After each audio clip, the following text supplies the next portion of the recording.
Alright, our lovely Ineffa is here. Hopefully you guys have been able to pull for her. If you're still trying, I do really wish you good luck. I have to say she's a really great character, honestly speaking. Had quite a lot of fun with her, building her yesterday. Very simple character, I would say as well, because generally I don't think her kit is very complicated for us to actually understand. More or less just going to be a slot in character and then play around with her, and actually really good in terms of what she actually does. So this video is not a video where we go into her specific build, because I'm pretty sure you guys already know most of the stuff about that, but we're going to be discussing some of her best team comps that we are going to be using. There are many fun team comps as well, so hopefully this video will actually open up some nice team comp for you to play around with Ineffa. And with that, let's just dive right in. Ineffa and Citlali is finally here, and I know that many of you are trying to get them. So if you're planning to swipe for pooling, then don't forget to check out Loot Bar. If you know me, I've been recommending you guys Loot Bar before, since you can always save almost a 25% on all of your top-ups. With over 100,000 orders and so many good reviews at this point.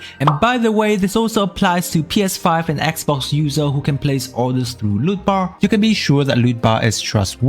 Here you can see my order receipts of all of my top-ups that I have done. And for those who are going for the highest package when topping up, there's also a limited discount options available once every version. So guys, be sure to check out Loot Bar through the link in my description, as it can be a great way for you to save your money, especially if you are topping up a large amount. First off, we have a very much premium Neuvillette Taser team, and that includes Neuvillette, Ineffa, Furina, and Kazuha. Yes, Neuvillette at the current point has already have quite a lot of really good teams that he can use. In the past, he had some Electro Charge team that if you really wanted to, it still works, but obviously Electro Charge team has always been the lowest damaging team for Neuvillette, obviously. But now with the introduction of Ineffa, it has gotten a lot better, more comfy to use, especially when Ineffa herself give Neuvillette a shield. This team doesn't specifically need a healer because Neuvillette is a character that can self-sustain. And other than that, Kazuha, who hasn't been being used quite a lot, especially when it comes to Natlin teams, because technically he's been in competition with Shilonen quite a lot, has a lot more values when it comes to an Ineffa team, because while obviously he provides a lot of EM. So while yes, Kazuha is becoming a lot more valuable, especially when it comes to you trying out with an Ineffa team. So overall, this team is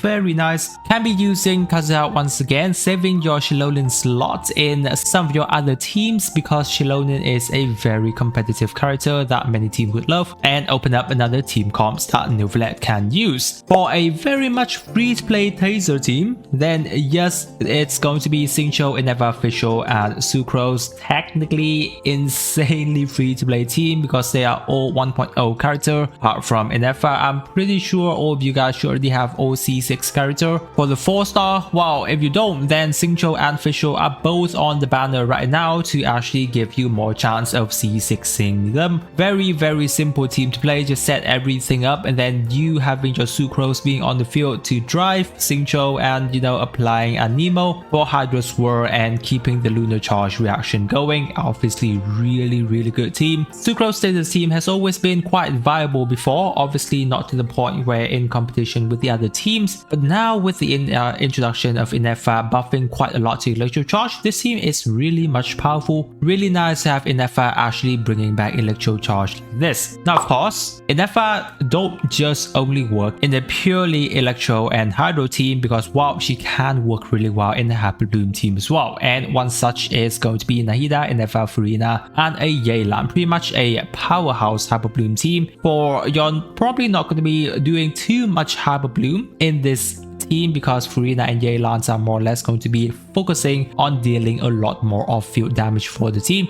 Not to mention Ineffa as well, her off-field damage is really good. And then you're going to be having Nahida being on the field to apply Dendro, and yes, Ineffa is a character that can trigger Hyper Bloom pretty decently well. So honestly, Dendro teams hasn't been really good, especially in the Natlin patches, but while with the introduction of Ineffa, I think Dendro is going to be crawling back up, and especially when it comes to 6.0, we're going to be discussing a lot more about that. Dendro is definitely going to make a huge comeback. Now for an interesting overvape team, you can have Alekino, Ineffa, Furina, and a Bennett. technically speaking, Mavuika can also be in an Arlecchino slot, but it's going to be a little bit more tough for Mavuika because there aren't any other Natlan character for you to trigger her Night Soul point, so Arlecchino is generally going to be the better character here. Now, pretty nice team, obviously not the best team out there for Arlecchino overall, but it does really good numbers considering Ineffa and Furina really is a good sub DPS character to help out with the off-field damage, and Bennett just doing Bennett things to help Arlecchino doing all the required reactions. So yes, as long as you have, you know, like an Ineffa on your account, you're already saving a slot for some of the other competitive sub DPS character to be used on the other team comps, especially when we have the Stygian onslaught where you are required to have kind of like a 3 teams, more comfy for you guys to build your team around. Chaska team is also one of the decent teams that you guys can consider with Ineffa, Furina, and a Bennett. Chaska is a very comfy character to build a team around because, well, as long as you have some elements for her to work with, it's, you know, she'll be fine with it. And especially she loves sub DPS character because, well, yeah, she would like to have elements application on field, and Ineffa, Furina does a great job at it. So currently, I feel that this is one of the better Chaska team out there, even though Chaska already has some really nice team. But if you do have Ineffa, you can consider this team for Chaska. Now, for Electro Hyper Carry, you know, you can have like a Kuching, Ineffa, Furina, and a Kazuya on this team. Now, this team specifically with Kuching doesn't have a dedicated healer, even though yes, you can sometimes switch Furina to a bit of healing. If you do have a Cloran though, this team will be a bit more suitable for her considering Cloran is a character that self-sustains herself. But overall, both Kuching and Cloran will do just fine in this team as long as you know you are focusing on shredding your enemies really fast. It is one of the better team for Kuching out there at the current point, though Kuching has a lot of different team comp for her to slot in. But well, with the introduction of Lunar Charge, yeah, we don't want to miss out on that. We have a new team comps for Kuching to play around, and it's really nice. Now, if you're still playing Raiden Shogun, yes, her Raiden Hyper Bloom team with Ineffa, Nahida, and Furina is generally really good. Raiden has always been one of the better characters to be played in a Hyper Bloom team, but then yeah, with the introduction of Ineffa, building a team around with Nahida and Furina, generally this team is kind of like an all-con team at this point, very much invested team where you have Furina and Nahida both doing off-field pretty decently, applying Dendro for Raiden to be triggering Hyper Bloom. Overall, really nice team, and sometimes Raiden can use her Elemental Burst to dish out more of her personal damage. So it's nice to see that Raiden team has a bit of an upgrade after Ineffa because she hasn't had any for quite a bit of time, but it's also good to see that she's still holding up after so many years. So I guess that's a good thing for you Raiden main. Now, if you have Mizuki, then yes, she fits perfectly on an Ineffa team running alongside with Furina, and the last slot can be another Electro character. I'll be using my Yai Miko here because my Yai is really good. So yeah, Mizuki is a character that would love to have all of the other team members to be sub DPS character because yeah, she is one of the characters that wants the most field time, but her team is technically the most easy for you to play.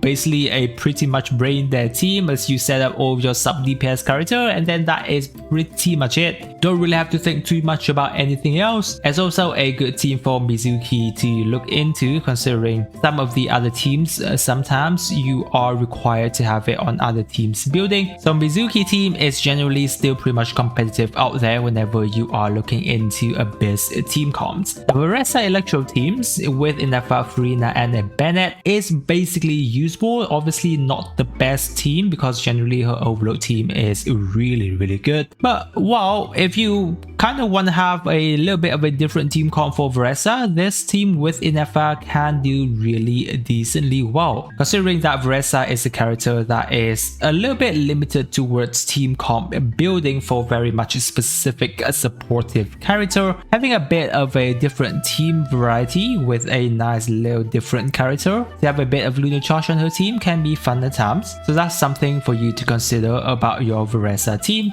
And then another team for our Navia that's a potential is going to be Shilonen, Furina, and Ineffa. Navia, I think, is one of the DPS character that has access to quite a lot of different team comps building, and it's really fun considering that she is a Geo DPS character.